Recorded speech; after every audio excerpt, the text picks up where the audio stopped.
ਇਹ ਕਿਸੇ ਜੋ कि डेमोक्रेसी सारे लोग आपको एहतजाज करना आए रोज असं करते हैं आप ही करने हैं डेमोक्रेटिक लोग लेकिन किसी की जबरदस्ती किसी दुकान बंद करा छोड़नी या जबरदस्ती किसी की गड्डी चौड़ा कर छोड़ना ये सलीम साहब का तन सारा अखलाकी तौर पर भी असा ये अकुल नहीं बोलता किसी शख्स से तंग करना एक दूसरा नंबर जो सेक्रेटरी आती है अंसर महमूद साहब है इश्तियाक साहब उस दिन मौजूद है कमिश्नर साहब की मीटिंग में असी भी मौजूद हैं जी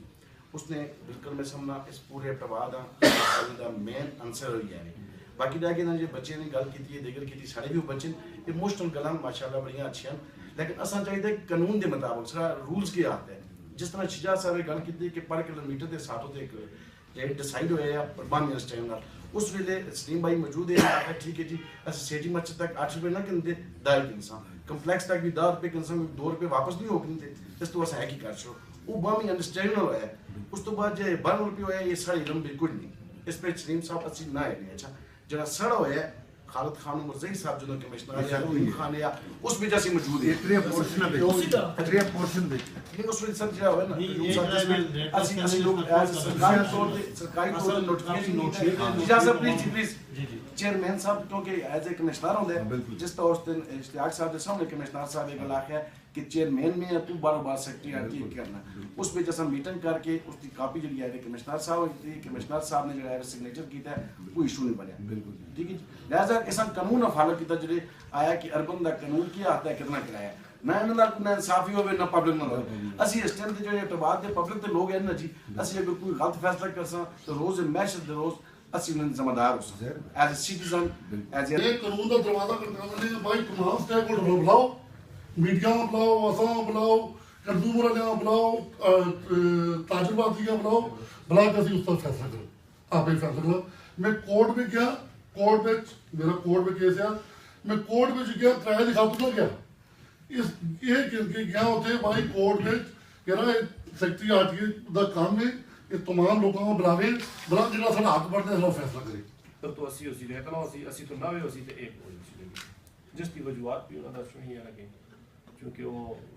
किराए सीएनजी महंगी सस्ती स्टेबल ना सर लेकिन उस पर जो है वो मैंशन कर छोड़ा है ना सर यार 90 रुपये तक होया तो इतना किराया जो है वो इजाफा हो सी एक तो उसको ना वो क्लियर करना चाहिए था उस नोटिफिकेशन में ये रहे कि किस वक्त तक रेसी लगी गैस पेट्रोल दीगर जो स्पेयर पार्ट आगे पीछे कच्चा रोड पक्का रोड सारा उस तो बाद वो एक मुतफिका तौर पर किरायानामा जारी कर थोड़ी कन्फ्यूजन उस तो पैदा हो गई है कि 2012 नवंबर में जो किरायानामा जारी होया उस लिमिट ना मुकर्रर कर छोड़ी जी कि 60 तो 70 जी जी एक 2012 का नोटिफिकेशन है ये 2012 का नोटिफिकेशन है ये मैं जरा थोड़ा ज्यादा सुना इसकी सर मैं एक गल आखा कि ना आखो कि वो कापी आनगे तो जिस सारे के साथ हो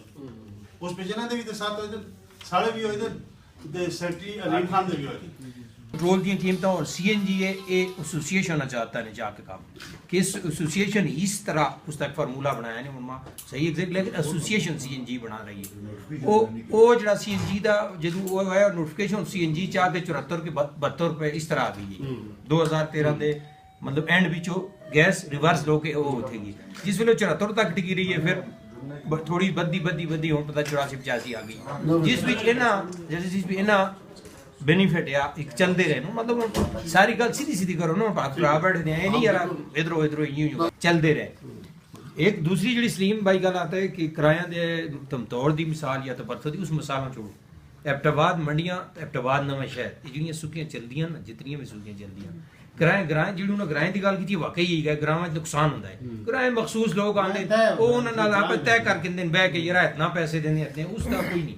इस दे दरमियान जो इशू है ना इस विच आप ड्राइवर चलाता है और अगर असं दूसरे किसी प्रोफेशनल इस प्रोफेशन में सारे लोग हैं असं इसको डिनाई ना करते सबसे पहले तो बड़ी भरपूर मजम्मत करना कि जो अज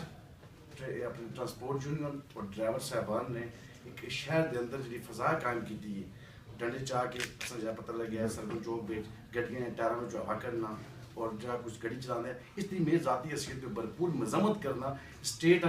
रेट चैलेंज की थी कि मेरे पे समझना कि पुलिस की भी चाहिए कि रेटर जो लोग जिस तरह जो कसले ने 4 साल की असी लगी रही है लेकिन नोटिफिकेशन कैंसल हो ਸਾਡਾ ਯੂਨੀਅਨ ਨੇ ਸਾਡਾ ਦਾਰਾ ਹੈ ਮਿਟਕੀ ਵੀ ਕੈਂਸਲ ਹੋਣਾ ਅਸਾਂ ਕਿਸੇ ਪੁੱਛਿਆ ਵੀ ਨਹੀਂ ਅਸਾਂ ਬੜਾ ਬੁਲਾ ਦਿੰਦਾ ਭਾਈ ਇਹ ਕੰਮ ਕਰੋ ਤਾਂ ਕਿਹਾ ਵਾਂ ਇਹ ਕਰ ਰਾਸਤੀ ਹੈ ਤੁਸੀਂ ਇਹ ਕੰਮ ਕਰਦੇ ਹੋ ਇਸ ਮਸਲੇ ਦਾ ਹੱਲ ਅਸੀਂ ਇਸ ਤਰ੍ਹਾਂ ਕਰਦੇ ਮਗਰਬ ਤੋਂ ਬਾਅਦ ਜੁਮੇ ਦੀ ਮਗਰਬ ਤੋਂ ਬਾਅਦ ਸਾਨੂੰ ਪਤਾ ਲੱਗਦਾ ਜੀ ਉਹ ਉਹਨਾਂ ਦੇ ਮੂੰਹ पे आता है फेसबुक देखिए मैं सही है फेसबुक आ रहा है